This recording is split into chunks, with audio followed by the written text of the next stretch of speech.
Are you gonna have that on? This? Yeah. Should I? Yeah, I would say so. If it stays, if it's not limp. Little limp. It's a little limp, man. It's not getting the full blood flow. What's your favorite artist on my wall, bro? What? Because I just want to know what's your favorite artist that I have up here. It's easy, bro. Which one? You got Prince, you got Bob Marley, you got Paul McCartney, you got Kurt Cobain, you got every Beatle. It's easy. You got Stevie Nicks, you got Van Halen. It's You got B.B. King, you got Kendrick Lamar, you got d.mo. It's easy. You got Billie Eilish, you got Jimi Hendrix. What are you gonna pick? You said it's easy? Bob Marley. Why Bob Marley? Paul McCartney. Why Paul McCartney? Both Stevie of them? Nicks. Prince. Okay. Kendrick Lamar. That's Jimi Hendrix. Is that a top 5? Billie Eilish. Kurt Cobain. You're just listing them now. Those guys. Whoever. You missed someone. B.B. King. Nope, you missed someone else. Of course, my bad. John Lennon, George Harrison, Ringo Starr. And? Am I missing one more still? And? Oh, okay. And? I see what you're doing. Yeah, that's probably my top 10. Is there anyone else on the walls that you can see? I personally can't see anybody else on the wall. There's no one else that you think is really good? No, from my view, it's kind of just those people that I mentioned. There's nobody else that on the top of your head? I mean, I get this guy, d.mo. He's there. He's up there. Yay! Yeah. Okay, there we go. Ooh. There we go. All right. All right. We're warm. Well, hello, everybody. Hello. How we doing? How are y'all? Wait, I'm not going to lie to you. I've had a pretty long weekend myself. Yeah, well, you had a long week off, too. I did. You know what? I missed the last show. I apologize to you guys. It looked like it went very well, though. It was an amazing interview. Good job by you. It was fun. We had Belts on the show for our second episode. Yeah. He stepped in for you. We talked about the Trials, his new album that came out, which has also had really great reception. And yeah, I mean, he just had that release. He had the release party for it on Friday. That's last Friday. That's so right. That started off our weekend already. Man, it was so cool. Not only to front to back the whole album for the first time since putting it out. I kind of wanted to have a little break so that I could have a fresh ear and fresh experience. Right. Just start fresh with it, having it on the big speakers. We went down to Belts' shop for the release party, and we kind of set up,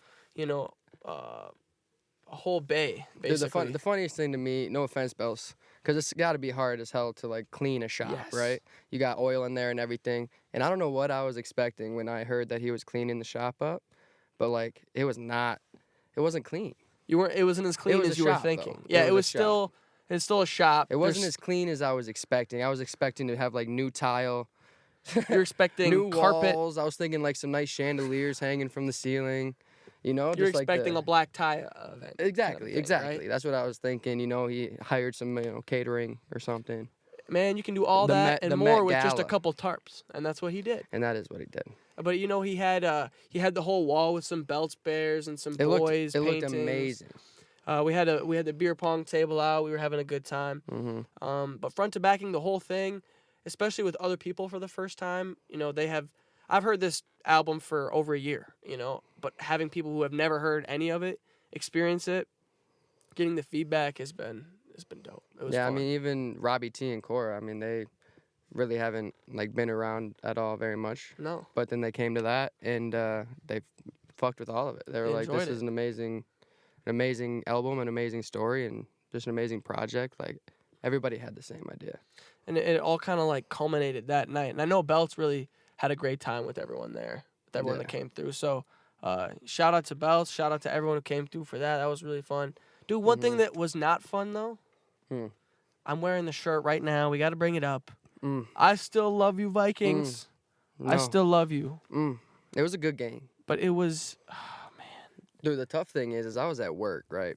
So I was having to watch it through the little window, watching step by step. My first step into the door is when we scored that first touchdown. Okay. Yeah, when I'm pretty sure Cousins kind of poked it in a little bit, I think. Okay, so you And you I saw walked it. in and I was like, damn, dude, I'm blessed. Like, this is going to be an amazing game. Right when I get to work, we score. It's going to keep happening. I just got to make a couple sandwiches. We'll score. You know what I mean? Exactly. Very optimistic. And, as it went on, I was like, yeah, we got another touch. We were up 14-7 at one point, and then they just kept coming back. And then it was really close at the end of the game. I wasn't even focused on my work anymore. I was out there taking shots. I took a shot. I was like, it's too stressful for me. And then it really ended a historic season. Dude, off the bat. I don't know if we were ever destined to win it, if you believe in that kind of thing, right? Yeah. But We definitely. I believed. I'm not gonna lie. I believed. I mean, we worked hard to get where we were. We had the most comebacks the whole season. We were the best. We had literally the biggest comeback. We were the last ranking in the first 3 quarters and the best ranking in the league in the fourth quarter. In the fourth quarter, man. Okay? But, man, we like to tease them a little bit, We tease it. And then Minnesota fans, really, their soul gets tugged so much. And especially they how... They just tickle it all the time. The games, we probably have 2 or 3 Game of the Year candidates this year. Right. You got Jefferson. Yep. Jefferson is... You got maybe the best player, my favorite player, probably. You got Adam Thielen, you got Kirk Cousins, you got Dalvin Cook. You're gonna have some historic games with that lineup. That's I'm right. not gonna lie.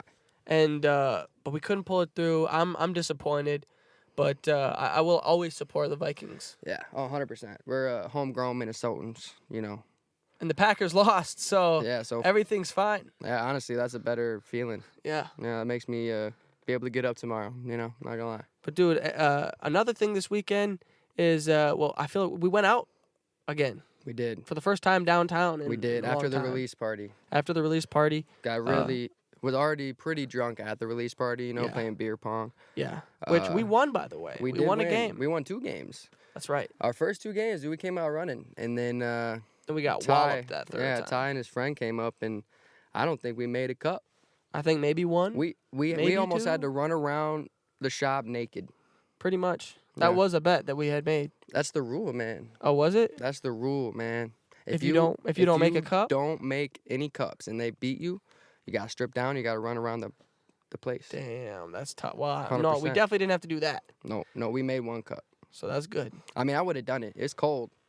But I had like 8 beers in me already. So I would have ran downtown right across the street. At that naked. point, yeah. I mean, you might as well just go right to the gym at that point. No, I might as well go right to the jail. I'm gonna get picked up quick. No, I was actually gonna ask you what was your favorite part about the release party. What was your what was the highest moment? Yes. My favorite part of the release party, like we said, I mean, we had a great time hanging out with everybody, but I think when Here and Now was playing, it was kind of like the penultimate. It's the second to last song on the album. That's like the climax of the whole thing. And I really think that everyone kind of felt that. And we all walked up in a circle. It was like a freaking, I don't know, it was like a movie, man. We all just cheersed up while it was just screaming Here and Now, man. Just all of our souls just intertwining at one time. I mean, I was tearing up a little bit, I was getting a little I always dusty cry to that eyes. song, man. Shout out to Cobreno and Bells on that one for sure. They killed it, man. And I think that was probably my favorite moment because it really kind of seeing everyone's reaction to that was basically an affirmation of when we made the song, we knew it was gonna be special, right? But seeing it actually touch people like that, it was probably the best part. What was your favorite? My favorite part probably was right towards the end, right when the album got done, and Belts he had his little speech. You know what I mean? Yeah. He was just, I don't know, he was so humble and real in that moment, and you could just see how proud of everybody and himself and just how proudful the moment was, and it was a very cool moment to see, especially when he worked so hard on it. It was really cool to see. It was really cool to see, and that's when I teared up a little bit. Yeah. I got a little teary eyed, bro. Yeah, I was like, don't make me talk right now. No, yeah, don't give me the microphone. I said I wasn't gonna cry. Okay, because it's gonna be bad. I literally told my mom, I called her before I came here, I'm not gonna cry tonight, and I did twice, and then the third time when we lost in beer song. But that's another thing. What's one of your favorite tracks off the Trials? Favorite track? I guess I wasn't here, so I didn't really get to talk about too much of it. But honestly, one of my favorite tracks, Here and Now, but I'll go number 2. Here and Now is definitely my favorite. It just hits. Yeah. It hits emotionally, and that's what music is meant for, you know. But BHB is just a bop. Also, Dreams. Dreams is a really good one for me because he's got this like. I don't know if anyone else hears it, but he's got this little Uzi flow kind of deal going on, like Maserati ice cream. Like Yeah. it's just like I fuck with Uzi so hard, so it was like dope to see Belts kind of do that flow because like it's kind of a newer one for him a little bit, and that song Definitely just bops. I'm rolling down the street. We got that one played downtown too. Yeah, we did. Yeah, we did get that was fun. downtown. That was an awesome experience. They were rocking with Everybody just bumping with it. it. Seeing random people downtown be like, I don't know who this is, but I fuck with this. But I like it. Yeah. That's what you want. Yeah, that was the goal for sure. But I do have some more questions for you, Mr. Sir. Okay. Can't get off that easy. Oh, excuse me, I apologize. We had Jersey Mike's before this. Dude, Jersey Mike's, real quick before you say anything about your questions. Jersey Mike's is my favorite place. Yeah, he's had it 4 times in the last 2 weeks. Yeah, I just want to get it on record. I haven't said it on the podcast. Jersey Mike's. Jersey Mike's. Very, very good. Anyways. I hate to break it to you, bro, but like right when J Mike's got to Mankato, like I don't know how long it was. It was like the day opener. I went there. I was so excited to go. I had to wait. I get it. It was their first day. First of all, I had to wait 45 minutes to get my sandwich. Was there a long line? No, they were just off doing their own shit. I mean, it was like decently long. There's like maybe 10 people, but 45 minutes, you should be able to get through 10 people. That's tough. No, that's definitely too long. Yeah, and I got my sandwich. It honestly was just not good. What sandwich did you get? The number 13. I'm an Italian. I'm an Italian guy. I'm an original Italian. I like the pep. I like the salami. I like the ham on there, the cheese, and the croissant. You know what I mean? But it just wasn't good at all. So I didn't go there for like a year or 2 after that. What? Yeah. First of all, I cut it off. I want to know how they messed up that sandwich because one, like you can see, I leaned up. It got me physically mad. Right. Because J Mike's is amazing. I'm about to walk out. Also, it's like the most simple sandwich. Did they not put the little herbs and oil and spices? No, it's like they just didn't really. It was all sloppy and shit. Okay, so they didn't make it with care. It wasn't the taste that wasn't good because it's hard to fuck up meat. You know. Yeah, meat, cheese, meat bread. And cheese and bread. It's hard to fuck that up. But I opened it. There was I think there was 2 jalapenos on my whole ass sandwich. There was lettuce. That's right, because you'd be putting them jalapenos and banana peppers. Yeah, I like it spicy. I like it. It'll kick it up. But I forgot my Gatorade when I ate it. That is frustrating. And then it was spicy a little bit. And it was just a bad sandwich. But then I came back 2 years later, open mind. You know, I think you probably were like, yo, let's go to J Mike's. I was like, Probably. All right. I'll give it another try. And ever since, you know, they haven't let me down. So shout out to y'all. Shout out to y'all. For you know, just getting better and staying consistent. Consistent. That's what it is. Not that day. It's consistency. But you've done it in the past. Sure. Anyway, back to your questions though. Yeah, I got some good questions for you. So with the favorite things that, you know, we were asking about the trials, I want to know what your personal favorite song for yourself to perform on stage. To perform on stage, my favorite song of mine to perform on stage, I would have to say 17 is up there for me. 17? Because it's maybe not the hypest song, but I feel like it is the most natural for me singing in my pocket. With the crowd. Mm-hmm. The guy, noticing that it is very, the crowd gets very with you when you play that song. Yeah, they get into it. I feel like they're really engaged, and I think that's because I feel that song so much, and I think they feel that from me. Yeah, they recept it and they bring it back to you for sure. And it's fun to see. It's a fun song to do because also it's one of those songs where it's usually there's a long song. It's 4:30. Right. That is a long song. And you have a lot of different kind of. There's different places in the songs, different moments. I can interact with the crowd a lot.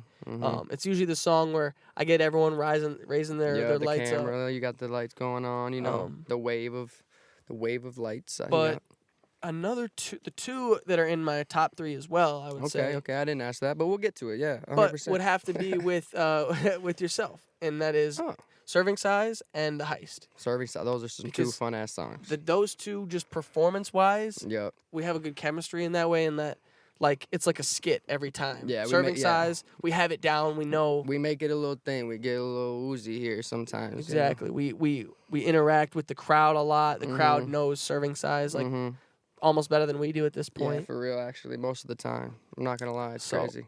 So those are And my top. the heist is just fun too because it's just so it's so hype. It's And just hype the you're whole going time. back and forth, rapping fast, rapping like just doing melody shit. So It's those really fun. those 3 stick out for sure. Those are some good answers. Those are good ones for sure. 17, that's 100%. 17 though is the top. 100%. It has to be the top. All right, now I want to know what it might be the same answer, but you know, you get a different feeling from different songs. Some songs aren't performance songs, you know what I mean? So I got another question. What is your favorite song that you've ever personally recorded? Well, I'll give you an honorable mention, and then I'll tell you my favorite. Honorable mention. My honorable mention is both of the F3 freestyles.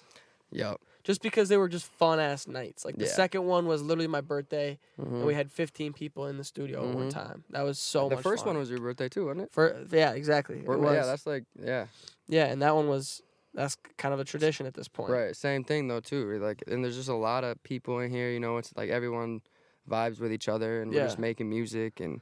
And it's also competitive as hell. Like everyone wants to Exactly. be the best. And that's how you get so many different fucking flows and styles in those songs. Especially from like F1 to F2, like F3 freestyle 1 to 2. yeah. It's like crazy how many like things change too. It's different a year can Mhm. make. It's crazy. For real. It could be a song that I haven't even put out yet. Which Which is a lot. Which is a lot, You got you know a what lot I in the mean? bag. You got a lot in the bag. I already. would say my favorite song. This is tough. I've been thinking about this all day too. I'm gonna have to go with like Flatline. Probably. Flatline or maybe like a Glitz. You know what I mean? Yeah. If you're out on, because Flatline's not out. Flatline is not out yet. That's a song that's gonna be coming up on an upcoming project with Odd Cole. We got Odd Cole and also Glitz with Odd Cole. Glitz is out right now. Is on Odd Couple EP #1. So it's fun to record with Cole too. Cole, yeah, and I think a lot of times for me the most fun is when I'm collaborating, and I think me and Cole just have this chemistry where we can get goofy, we can get really weird, and you guys are pretty good. Like you're able to piggyback off each other. Piggyback, yeah, and I think like those are just also just like super fun songs, and in recording them and writing them, it just came super fast. So I think I'd just have to say natural. that. But it's hard, man. I mean, that's like asking like. That's asking Da Vinci like. What painting did he like the most? You know? That's asking Picasso. Or wait, no, that's asking Van Gogh what year he liked the most. No, my favorite. Okay, so this is how this is how my process works when I'm making a song, and how I like to kind of go about writing it. How it kind of comes up inspiration wise, is I'll hear a beat or actually most of the times, I'm singing a melody in my head already or like a lyric that I have. You just got voices in your head. You know, I got voices in my head like Randy Orton. Right, okay. Right. But no, most of the time it's like if I hear a beat and I sing a melody, that's what I'm gonna start. But honestly, I'm really big in like making sure my songs are like conceptually sound. You know, making sure that it has a through line, making sure my chorus is. I'm always writing my chorus first usually because that is usually the song. That's you work the catchy around part. that. Then you can work around, craft your story around that because I really like telling a story. So I think that is always starting out. What am I talking about? And a lot of times I kind of just go off of like the feeling in the moment. Those are usually my best ones, is because it comes out and it's usually like I write something in like 20 minutes. You know, even if you're just looking for beats, like the feeling the beat gives you. You know, Yes. there's always like that sense of whether it's like a happy beat or a sad beat or yeah. you know like a inspirational beat or whatever you kind of want. You get that vibe from it. Yeah, and no matter like what kind of beat it is, if I'm feeling it in the moment, like I'll probably end up freestyling of some kind and trying to figure out. I think that's a lot of times right now is how I'm figuring out concepts And more like melodies. and as well, melodies too. is just freestyling stuff. Maybe someone will say one line and it'll be like, oh shit, like I think that's how we came up with Flatline is. I think the first thing this is how it goes. Way too different that everything we say is about who's wrong or right. That's the first thing I kind of heard. And then I thought about like, okay, what's the hook gonna be? And then I started singing all the times that I flatlined. And that's how it kind of came to me. Yeah. So you just got that initial instinct and thought, and then you went with that. That's pretty much what it is. And I sung it, and also writing with someone is really fun for me because I can see if something's good, and especially like you or Cole or Jacob G or someone who I write with a lot, if something's catchy to you and sparks you like your inspiration, then I'm like, okay, this is something good. Yeah, all right, I'll keep rolling with it. We'll work with it. I don't know. I'd write with a 4-year-old. I'm not gonna lie. Yeah, Make some boom bap with a 4-year-old. That'd be sick. Oh shit, Lil Bow Wow. Lil. Yeah, but I'm not gonna lie. That's the last question I have for you. And you did a round of applause for Dylan. Thank you. Great job. But we have one last segment on this show. We do. You know, 2 weeks ago, our first show, Dylan had a couple of rapid response questions Rapid for reactions. Me. Rapid is what I called it. What do we want to call it? I like rapid reactions. I like it because you're reacting. You're not really responding. Right. You're not really responding like I guess necessarily truthfully. You're just saying the first thing that comes to mind. Exactly right. So, oh God, I'm so sorry. That was terrible. I'm so sorry. I don't know where that came from. All right, so I'm usually we have not like this, I promise. Rapid reactions. Just let me know when to go and. All right, so I got a couple questions 3. here. Just count it down. And 5, 4, 3, 2. What is your destination vacation spot? Hawaii. Who is your favorite sibling? Oh, I gotta go with Taylor. She's the baby of the family. Hey, wait. What's the first thing you do when you wake up?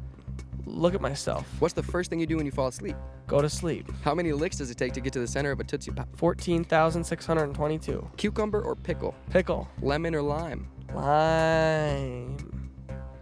If you had one thing that you could eat for the rest of your life, what would it be? Pizza, pepperoni, pineapple, white sauce. Ugh. Pop or hip hop? Hip hop. Water or wine? Wine. Nice. Thank you, Jesus.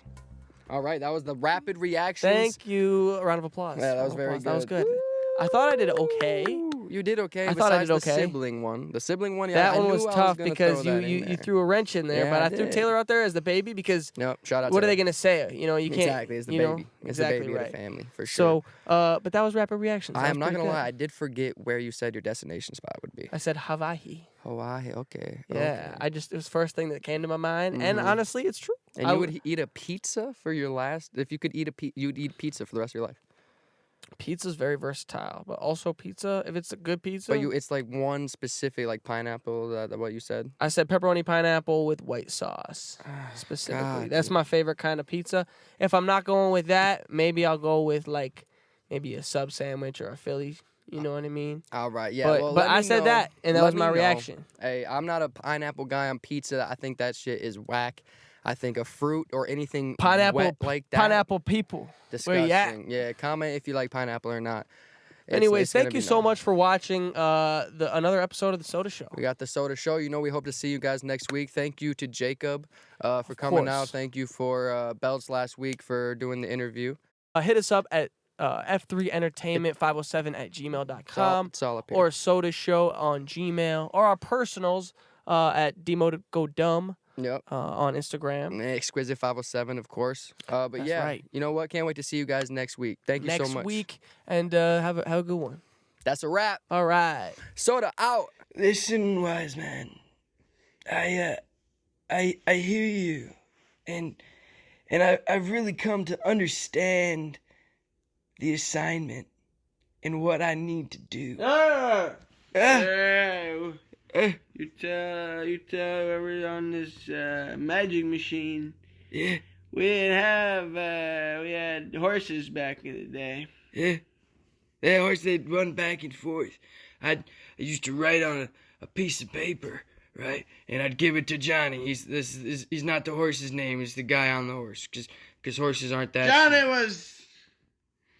Johnny was drunk all the time. I knew that.